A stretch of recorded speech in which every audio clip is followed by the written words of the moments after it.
Rainbow hospital silver Jubilee offer లో భాగంగా ఈ డిసెంబర్ 31, 2024 లోగా రిజిస్టర్ చేసుకున్న వారికి IVF కేవలం 99,000 రూపాయలకే పొందండి. మాజీ మంత్రి అవంతి శ్రీనివాస్ సుక్కపోతకు రిలీఫ్ దొరికినట్టేనా? వైసీపీకి రాజీనామా తర్వాత ఆయన అడుగులు ఎటువైపు పడుతున్నాయి? కూటమి వైపు అనుకుంటున్నా అందులో ఏ పార్టీలోకి ఎంట్రీ ఇచ్చే అవకాశం ఉంది? కులాల క్యాలిక్యులేషన్తో జనసేనలోకి వెళతారా? పాత పరిచయాలతో సైకిల్ సవారీ చేస్తారా?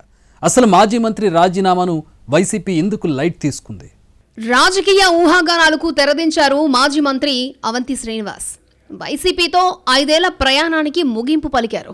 వ్యక్తిగత కుటుంబ కారణాలతోనే భీమిలి ఇన్ఛార్జితో పాటు పార్టీ ప్రాథమిక సభ్యత్వానికి రాజీనామా చేస్తున్నట్టుగా ప్రకటించారు.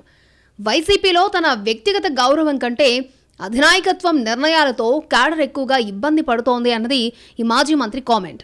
వాస్తవానికి కూటమి ప్రభుత్వం అధికారంలోకి వచ్చిన కొద్ది రోజులకే అవంతి రాజకీయ అడుగులపై ఊహాగానాలు మొదలయ్యాయి.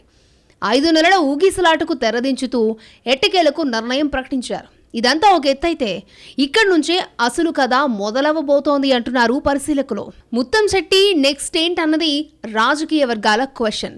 ఆయన కూటమి వైపు అడుగులేస్తున్నారన్న సంగతి అర్థమవుతున్నా అందులో ఏ కండువా కప్పుకుంటారన్న పాయింట్ మీద రకరకాల విశ్లేషణలు జరుగుతున్నాయి.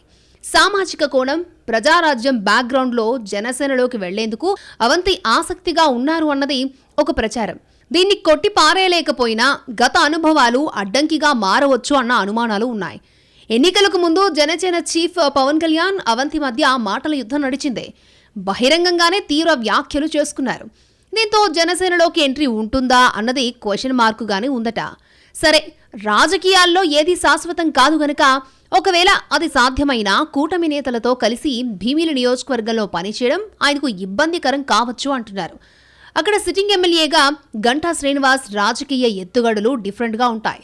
తాను మంత్రిగా ఉన్నప్పుడు గంటాతో కయ్యం పెట్టుకున్నారు అవంతి. గత చరిత్రను తవ్వి మరీ చేసిన వ్యాఖ్యలు ఇద్దరి మధ్య దూరం పెంచాయన్నది విస్తృత అభిప్రాయం. అయితే వైసీపీని వీడాలని నిర్ణయించుకున్నాక పాత మిత్రుడితో రాజీ కుదుర్చుకున్నారని ఇప్పుడు ఇద్దరు అలయబలయ్ అంటున్నారన్నది టీడీపీ వర్గాల టాక్. దీని ద్వారా అవంతి శ్రీనివాస్ ఖచ్చితమైన ప్రణాళికతో సైకిల్ సవారీకి సిద్ధమైనట్టుగా కనిపిస్తోందని అంటున్నారు పరిశీలకులు. తనకు రాజకీయంగా లైఫ్ ఇచ్చిన భీమిలను వదిలేసి అనకాపల్లి మీద దృష్టి పెడుతున్నట్టు సమాచారం.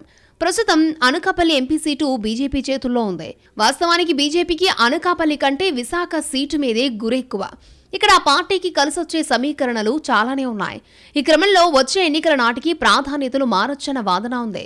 అందుకే ఇప్పటి నుంచి అనకాపల్లి ఎంపీ సీట్లో బలోపేతమయ్యేందుకు టీడీపీ ప్లాన్ చేస్తున్నట్టు చెప్పుకుంటున్నారు. అవంతిని అక్కడికి పంపే ఉద్దేశంతోనే తెలుగుదేశం ముఖ్యులు కొందరు పావులు కదిపినట్టుగా తెలుస్తోంది. గతంలో ఇక్కడ ఎంపీగా పనిచేసిన అనుభవం కూడా అవంతికి ప్లస్ కావచ్చు అంటున్నారు. అక్కడి నుంచి గ్రీన్ సిగ్నల్ వచ్చిన వెంటనే మాజీ మంత్రి రాజీనామా చేశారని అనుకుంటున్నారు పొలిటికల్ పరిశీలకులు.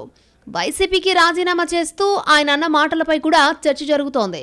వ్యక్తిగత ఇమేజ్ తగ్గిపోయి మేం ఓడిపోలేదని, అధిష్టానం ఆలోచనలు, తాడేపల్లి నిర్ణయాలు కారణమంటూ నేరుగానే అటాక్ చేశారు మాజీ మంత్రి. ఈ పరిస్థితుల్లో ఇప్పటికిప్పుడు కాకుండా 4 రోజులు అటో ఇటో ముత్తంశెట్టి శ్రీనివాస్ అలియాస్ అవంతి శ్రీనివాస్ సైకిల్ సవారీ చేయడం ఖాయమని అంటున్నారు.